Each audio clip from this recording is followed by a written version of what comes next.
NBA bubble. Hey guys, welcome to Taffy Hoops. I am David, and this is Landon. And that's right, we are talking about the bubble.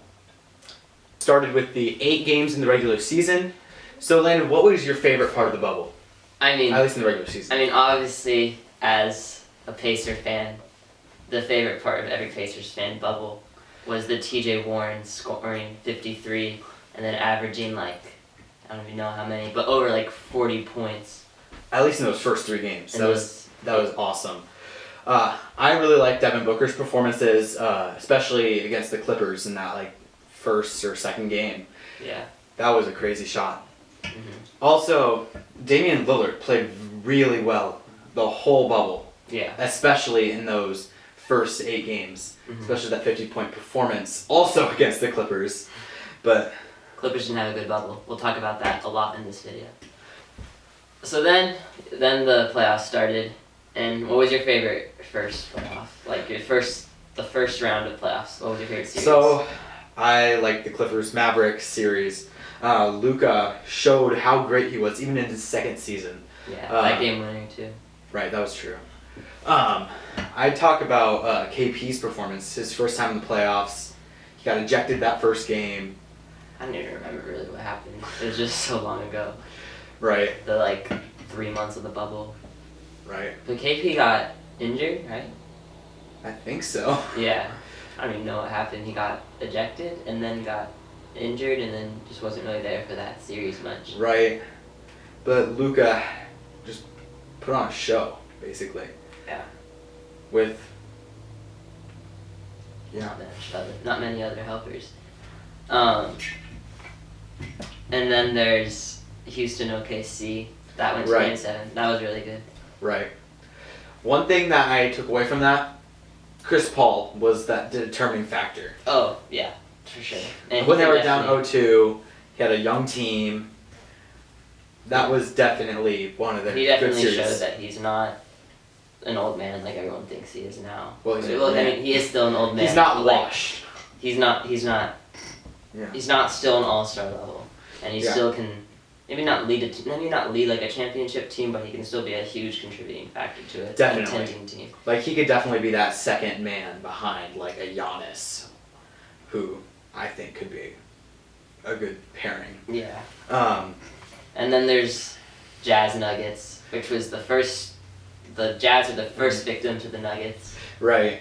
Donovan Mitchell versus Jamal Murray was the biggest storyline in that series, for sure. Yeah. Jamal Murray had some really good games. So did Donovan Mitchell. Donovan Mitchell was carrying his team pretty heavily some games. Right. Same with Jamal Murray. Jamal Murray, I feel especially had really good second halves too. Right. Because there'd be not quarters, but there'd be games where the first half he got 12 points, and then I was like, oh, they're gonna lose this game, and then I looked at the score later, and it's Jamal Murray has 40 blah blah blah points. Yeah. One thing that stood out in the series was you didn't really notice that Jokic was dominating the game, but he'd have 28, 10, and 8 every single time. It's just that style of Jokic is that weird style where it's he's not gonna stand out as that super crazy like a LeBron dominance almost. Yeah, it's not gonna be LeBron or Giannis who are someone who hasn't really seen basketball before isn't gonna be oh wow, that's an amazing player. Right. But it's just that contribution to the team, which he's. Jamal. Would you say Jamal Murray or Jokic was better in that series? Well, Jamal Murray definitely got more news in that series, but I'd say Jokic was more consistent in that series because there were games where Jamal Murray would only have 15 points. Yeah, and he was kind of inconsistent, and that's why they had to come back from 3-1. Yeah, for sure. And that's. In Jokic, they just expect that because he's been an all-star for the. Definitely. Yeah. So I think we should go to the second round. My favorite series in that was definitely the Celtics-Raptors series. Oh yeah, that was an amazing series. Yeah. Where'd that go? OG Anunoby in that game 3. That was 2-0 Celtics, and then OG Anunoby hit that game-winning shot in game 3. Yeah. Saving the series. Not saving the series, but if they went down 3-0, they would have lost. They would have lost right away. That next. One thing that I liked about this playoffs was also the Heat upsetting the Bucks. Oh yeah. just that team effort to Yeah. defeat like one player. The Bucks only got one game too. Right. And it wasn't Giannis not even in that game? Giannis was in there for like a quarter. And then what happened? So Giannis was in there for a quarter. He got injured for that game. Chris Middleton carried the team Chris Middleton had a good game in that game. The Heat should have won that game. Like Hero was playing really well, but Middleton just kind of carried the team out of that one. Yeah. And then Game 5 was just Heat domination. So, Then there's Clippers, Nuggets. the second victims of the Nuggets 3-1 upset. Yeah, we could all roll back the clips of after Game 5, people just bashing the Nuggets over and over and over again. I remember watching the Celtics-Raptors game and hearing the announcers talk about how the Clippers were going to play the Lakers and how they were ruling the Nuggets out. Like, I remember I talked to you before Game 5, I think. right. And I was like, Clippers are winning, right? And then you're like, oh yeah. Oh yeah, yeah. They're winning. Yeah. And when they lost, I was like, or not Game 5, they lost Game 6. Yeah, and not even until like Game 7. Well, no, they did lose Game 5. Well, yeah. They lost Game 5 and they lost Game 6 and Game 7. And I feel like not even until Game 7 I was like, the Nuggets have a chance. I feel like up until then I still was like, there's no way that the Clippers you have Kawhi and Paul George. I was like, there's no way that the Clippers and don't win a game for 3 games. Right. They did. And then we got to see playoff P. Yep. He's gonna have really low trade value if they want to trade him. But I think they might just run it back. And yeah, I mean they honestly should run it back, just better. Yeah. We might have to talk about Montrez though. He's gonna be a free agent. Oh yeah. Whether or not they want him back. Yeah. But yeah. He didn't play well in those series. Like he was like on that minutes restriction though for.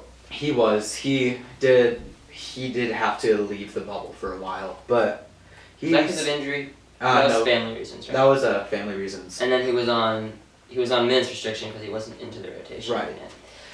Right. Then we have to talk about LeBron's dominance against the Rockets.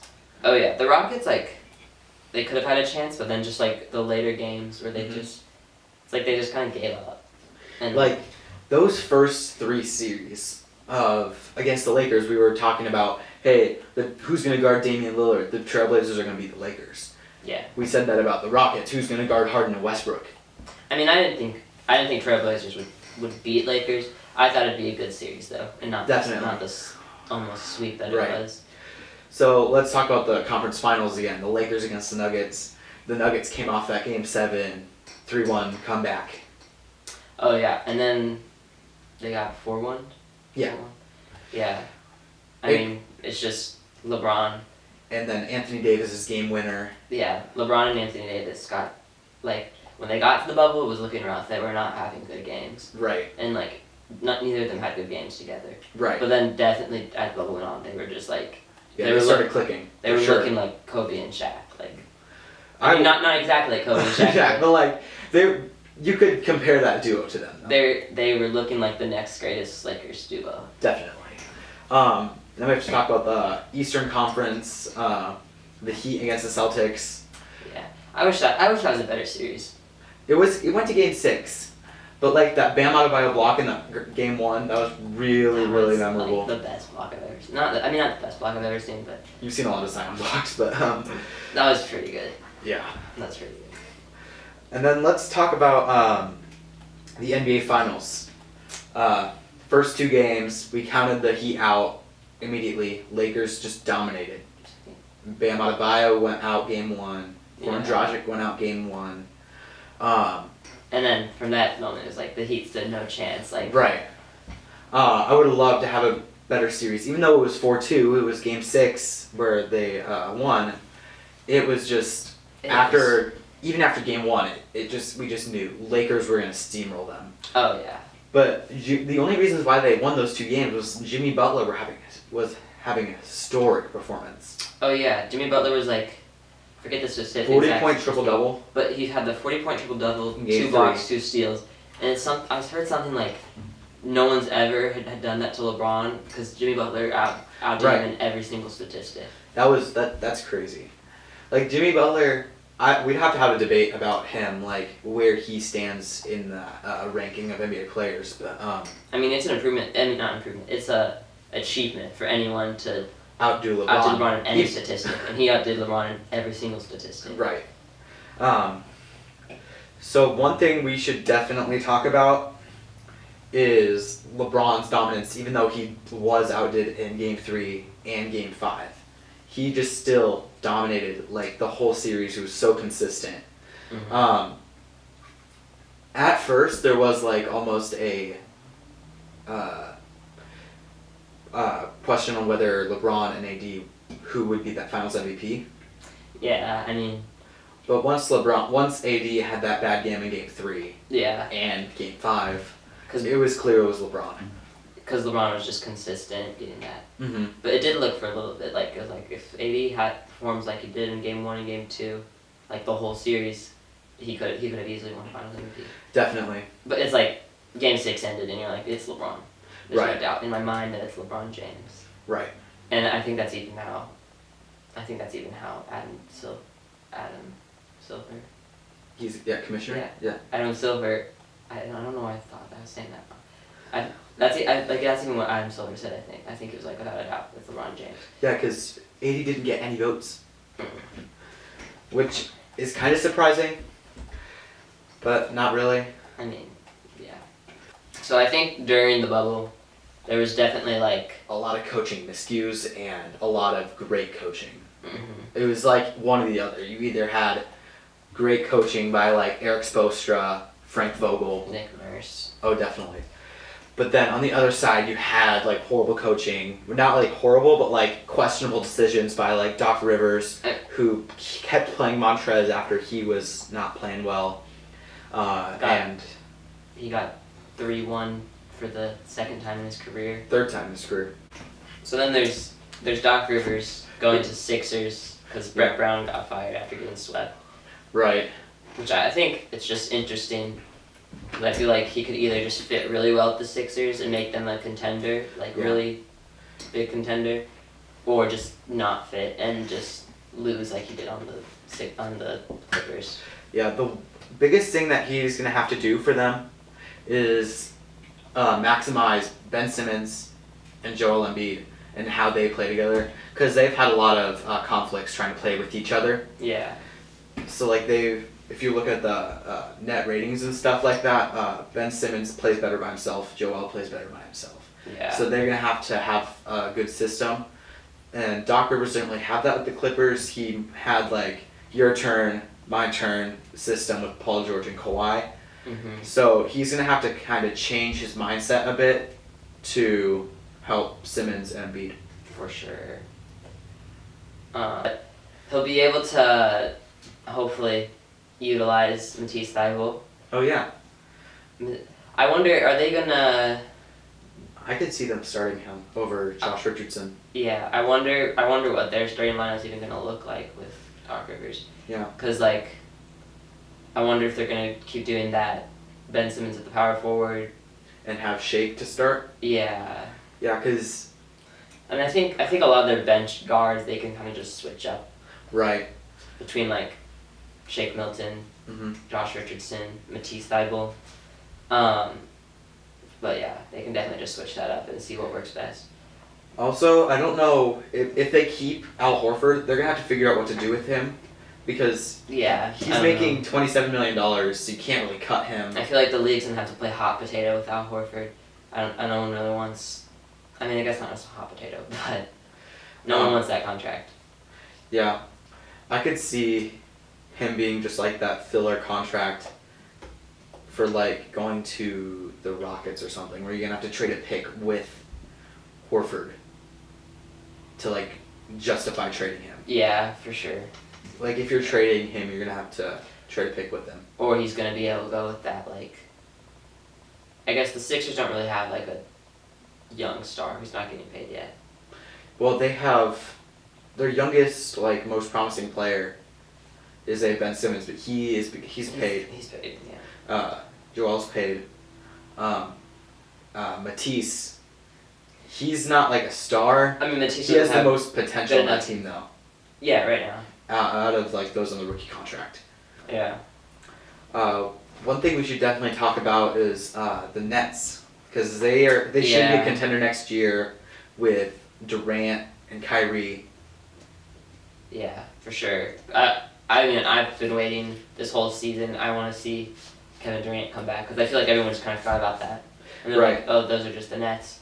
Kyrie Mhm. was injured a lot of this year, just Mhm. randomly. Mm-hmm. And then I feel like people forgot that Kevin Durant's in the East now. Yeah, which is scary. He almost has a free ride to the championship. Yeah. Besides Giannis, but Giannis hasn't been able to dominate the East. Yeah, Giannis So- can't dominate the East, and I mean, he lost to Jimmy Butler, and he lost to Kawhi earlier. So Which makes sense. I mean, losing to Kawhi makes sense. Like that's a Western superstar who came over and dominated in the East. Right. And we're getting another Western superstar, debatably. I mean, like one of the greatest scorers of all time, Right. debatably. I don't know where people even rank him all time, but I'd say I it's could. top 20. I mean, I think he's definitely top 20 probably. Yeah. And now he's in the East. Right. Giannis is gonna have a tough time, and Giannis doesn't really have another like superstar, great all-star with him. Like Right. Chris Middleton's good, but not. He should be more that third option. Also, what do you think of Steve Nash? I mean, I'm curious to see what his coaching career could be like. Yeah, because he seems like the type of point guard that would definitely be a really good coach. Like, he ran a really good offense Yeah. in He's a good leader. Phoenix, yeah. Yeah. And he was with under Steve Kerr for a while as the shooting coach. Yeah. I also wonder, like Steve Kerr, Could have his own coaching tree almost. kind of, but like Steve Kerr, what I was gonna say is like, he was one of the greatest shooters, and Right. then he became a coach, and he like really emphasized shooting. Right. And I wonder, Steve Nash was also in that like greatest 3-point shooting team before, Right. of course, the Warriors. Mm-hmm. But I wonder if then now he's gonna really emphasize shooting, which, I mean. I think anybody under Steve Kerr will definitely emphasize shooting. I mean, yeah. You can't not with that team. Right. What I'd say though is I don't think Karis LeVert will fit with that Nets team. He's just so ball dominant, and when you have two superstars with KD and Kyrie, that's just not gonna fit. Yeah. So I could see him getting traded for like, with a pick for like Oladipo or something. Yeah. So I don't know exactly like how that details would work, but like, You saw that. he definitely would be traded. Yeah. I think their hiring with Billy Donovan is really good for that team. That's really good. Yeah. I like it. And I think that can attract players like maybe Chris Paul or just anyone who has that kind of good. I've seen a lot of connection with Billy trades Donovan. for Chris Paul from the Bulls where they'd be trading that fourth pick. I don't see it. Like the fourth pick in Kobe White. It would be like the fourth pick, 'Cause I feel like- Thaddeus Young, Tomas Satoransky, and like Daniel Gafford. Yeah. I don't see that. I don't know what the heck happened to Thaddeus Young's career. Thank you guys for watching. Make sure that if you like this video to hit that. Thank you guys for watching. Make sure that if you like this video that you smash that like button and subscribe and ding that little bell. See you next Saturday. Ah!